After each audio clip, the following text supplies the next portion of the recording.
Hello everyone, and welcome back to Everyday Husband Quotes, the channel for marriage advice, marriage entertainment, and everything else marriage. Hey guys, and welcome back to the channel. Make sure you check out the link in the description box. We have more journals and notebooks available just in time for school, y'all. You know they need them. And special thanks to everyone who has supported. Trust me, it does not go unnoticed. So on Saturday night's episode of Love and Marriage Huntsville, Melody Holt made a statement that Leticia sent her an apology text, and then 2 weeks later, Melody said Leticia tweeted some negative tweets. Twitter war happened. Leticia was sharing all these negative tweets that were being said about me. But Leticia says that time frame is not adding up, y'all. She says that she did tweet the tweets, but the apology came later after the tweets on Twitter and after the reunion show. Leticia also addresses the BMW comment she made last season. She sent me an apology text, and then 2 weeks later she retweeted some posts. Let me just tell you, clear some things up. That time frame is not adding up correctly. The victory post came while the show was on, while the episodes was premiering. Yes, the apology came. Let me see. I want to say after we filmed the reunion, because I felt like I could have said things I said about the red BMW situation. You know, I was like, I was wrong. Yes. I can admit when I'm wrong. We can apologize on TV, but that's grown woman stuff right there. When you could admit it, that's grown woman. Yeah, and I was like, if I'm wrong, I'm wrong. I'm not perfect. You know what I'm saying? And we're gonna make mistakes. Yeah, one was in October and one was in December. So I'm like, yes, I was looking hindsight 2020. I was wrong for that message, what I said to you on TV, because you're hurt. And I don't want to put more, I don't want to, dig you while you're already down. So I'm like, let's just move forward. I apologize for that. And then the whole retweet came, that was a whole other thing there. So, The Marsau answers the question about why Leticia and himself was not on the first episode of season 2. It is weird that they had the newest couple, Destiny and Laberrick, to appear instead of the Scotts, but Marsau puts it like this.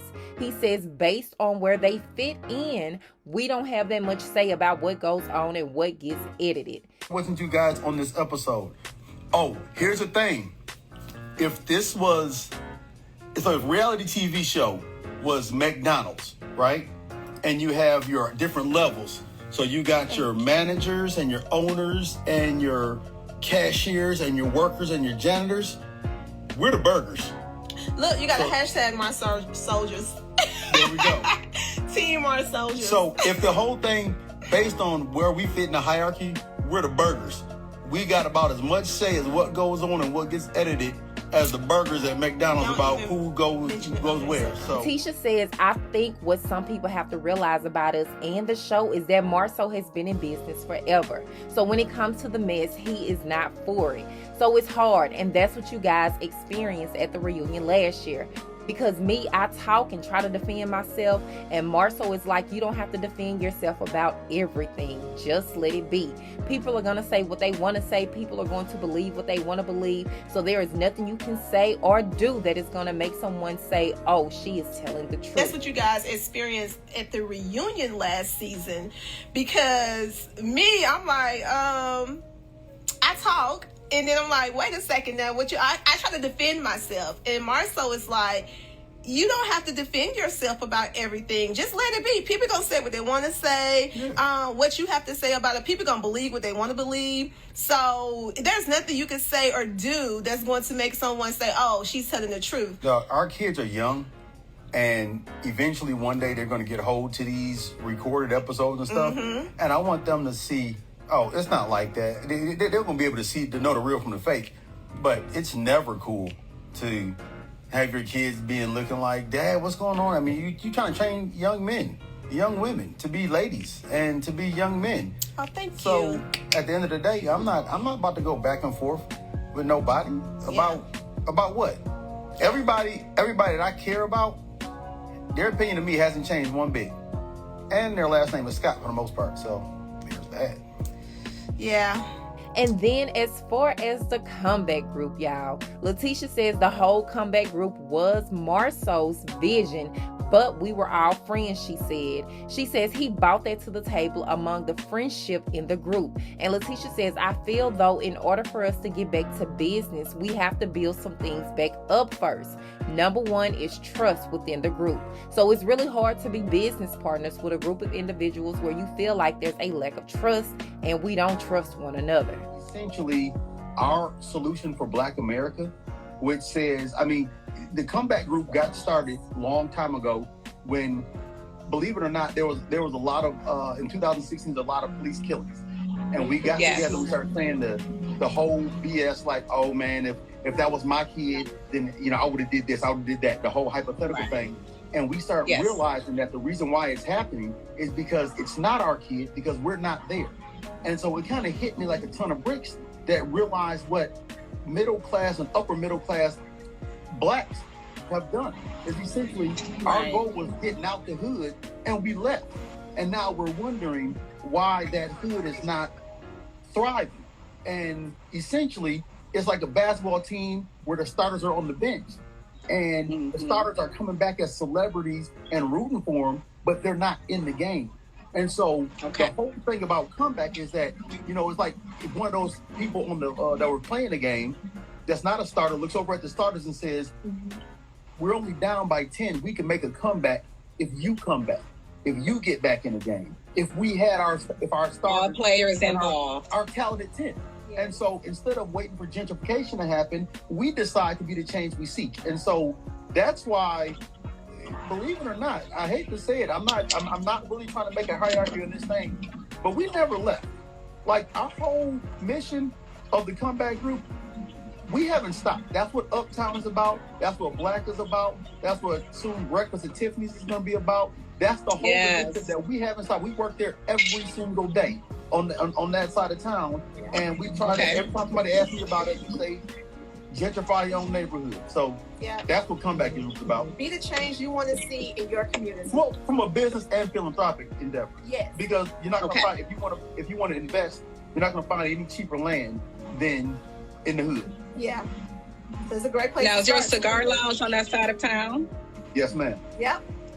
Okay. So do y'all also remember last year on the show where Leticia was making her move to being a working mom outside the house?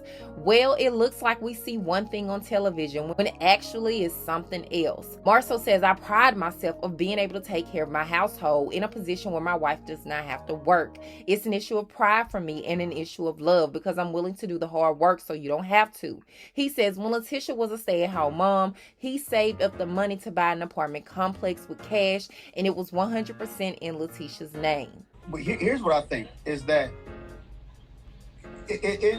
first of all, I pride myself on a man being able to take care of my household in a position where my wife does not have to work. Meaning that it's an issue of pride for me and an issue of love for me to say, guys, I'm willing to do the hard work so you don't have to. Now, because I know checks and balances, believe it or not, Leticia, even though when she was a stay-at-home mom, I went out and saved up the money, bought an apartment complex. It was burned, bought it cash, and it was 100% in Leticia's name. If you ever see me at Uptown, she owns 100% of that strip center. If you ever see my business, Scope, me and Martel were in business together. She sold that first apartment complex that we purchased before and bought Martel's shares and became the majority shareholder of Scope, 85%. Because he bought some mine. Wow. So so my point is, as a stay-at-home mom who I don't want my wife to work, who stay in your role baby is an owner. Your role is not out there working. Your role ain't a quarterback. Your role, see that whole conversation really said, hey, you're the owner, you're not the quarterback, play your role. And so it's not about play a role as a woman, it's play a role as an owner. And I still believe in some gender roles because, I just believe that, part of men should be men and women should be women in certain respects. in our household, in what we do. I can understand that. So my point in that is that I don't really care how people think, because this idea that you can have everything and you can do everything, that's just not true. And I'd hate for people to go out there and try to do it, and they learn the hard way. It's fun. It's fun even right now. It's fun for Tisha to go out here and do all this stuff and be all this kind of boss, because she has that luxury. Yes. But do you see her value and her worth being a co-owner when it comes to the household as well as the business side? She's always been a co-owner. Okay. She's always been a co-owner.